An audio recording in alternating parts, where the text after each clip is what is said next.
لما تروح مع كفيف مشوار حاول تسمعه وتخيره وتستفيد من رأيه، لأنه دايما عنده إضافة حتى لو كنت في المسجد.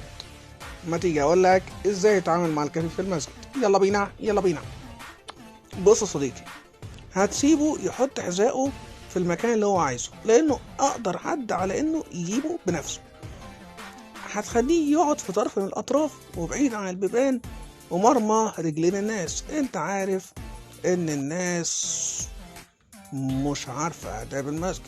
فكروني أكلمكم عنها في حلقة جاية إن شاء الله. كمان هتحاول تقول لهم بشكل غير مباشر ومن غير ما ياخد باله إنه عنده مشكلة بصرية. أخيرا أتمنى نكون استمتعنا وتعلمنا سوا. ما تنساش تعمل لايك وشير. كنتم مع مصطفى حسين.